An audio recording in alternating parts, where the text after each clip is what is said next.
is the ultimate travel guide from the people who know it best. Weekends with Yankee. Film fans will know that New Hampshire's Squam Lake was the setting of the 1981 Academy Award-winning film On Golden Pond. The Loons. They're welcoming us back.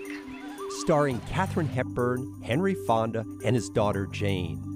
This lake is a haven for bird lovers, especially those looking for loons, a wonderful New England bird with a haunting call. I have not seen this beautiful bird in decades, so today I'm connecting with Harry Vogel of the Loon Preservation Committee to see if we can actually see one of the 15 nesting pairs that live here. I think we picked a good day. I think so too. Yeah, it's beautiful out there. So where are you taking me today? Well, I thought that I've got a map here. See, now I feel like an explorer. You know, as soon as the map comes out. We've got a loon pair that hangs out sometimes in Cotton Cove and sometimes here in Little Squam. So hopefully we can show you some loons today. Okay, terrific. Despite their popularity, there is so much that we don't know about these birds. And that's why we go out in the middle of the night and put colored leg bands on their legs. After that, we begin to know these birds as individuals and we can follow them over their lifetime. The question is simple as, how long do loons live? 25 or 30 years is our best guess. Do loons mate for life? Do they come back to the same lake year after year? Where do our loons go in the wintertime? All of that is either unknown or it's based on very limited information. And we feel it's information we need to have to be able to assure these birds of a bright future here in New Hampshire. Since loons are sort of considered a spirit of the north, it's hard to imagine them no longer existing on something like Squam Lake or other lakes in New England. Yeah, absolutely. You know, I noticed while I was driving up here, there were signs saying that fishermen should not use lead weights.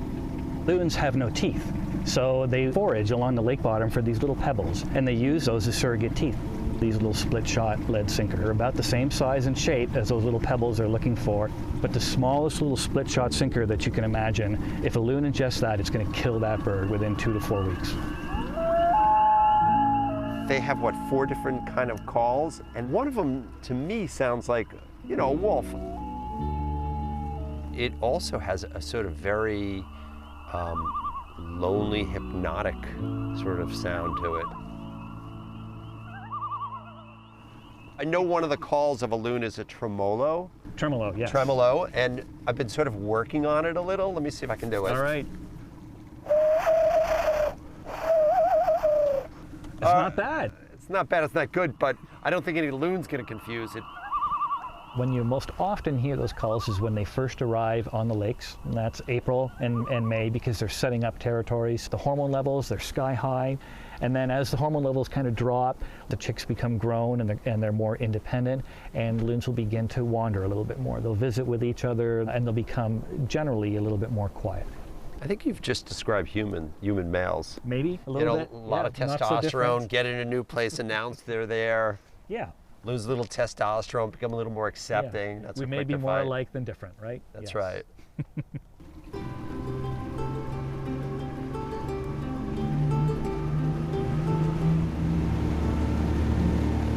May just have a look around and see if I can't spot one of our birds here.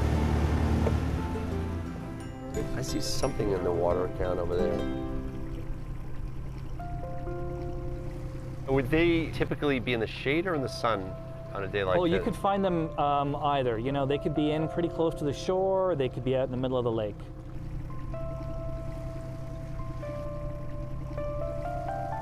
Oh, there we go. There's one right there. Right there. There's our bird. How close can we drift without being sort of disrespectful? The great thing about these birds is that they're fairly used to, you know, to boating. It's one of the reasons I wanted to bring you to see this pair. Boy, you can see that beautiful white feathers on its breast. Yeah. And underneath its chin. This is pretty much what this loon is going to look like for the next 2 years. It's actually, they don't molt into that black and white plumage until they're about 26 months old. They're visual predators, So you'll often see a loon peering beneath the surface, and it's actually looking for a fish or a school of fish going down there, and then they'll actually dive down and they'll give chase. That was the chick that was actually making that contact call, and you heard a little bit of that wheezing, begging call as well. So that's that chick reaching out to the adult saying, hey, get me a fish. And the male has actually gone further down the lake. So I guess the answer would be no. Yeah, yeah. In this case, I mean, he did make a couple of dives to look for fish. I didn't see him actually hand anything off. Very so that half-hearted, very half-hearted, its own just for again. appearance. So what we heard wasn't a baby in need. Or a hungry adolescent. Adolescent, okay, it's get your own sandwich. Yeah, absolutely. Okay, sure. Yeah. One of the things that we love about loons, I think, is that they're great parents. You know, they have only one or maybe two chicks, and it's like a little parental family unit. In so many bird species, the male does his thing and then he's gone. These loons share all of those parental duties equally, from creating the nest to incubating the eggs to caring for and feeding those chicks. When loons first return to the lakes, there's this ringing, cacophony of this loon song, and you can hear them. And in fact, my very favorite quote comes from a British researcher way back in the 1950s who described the nighttime calling of loons as a chorus from all of the devils in hell. Whether you love it or it sends chills up and down your spine, you're not likely to forget it or the bird that made it. Well, they also have those red eyes. Absolutely, yeah. Blood red eyes, striking black and white plumage, and they have those distinctive and far-ranging calls. Harry, thank you so much for sharing such a wonderful day on such a special place. Great, no, it was my pleasure. It was good to experience Squam, and great to show you some loons.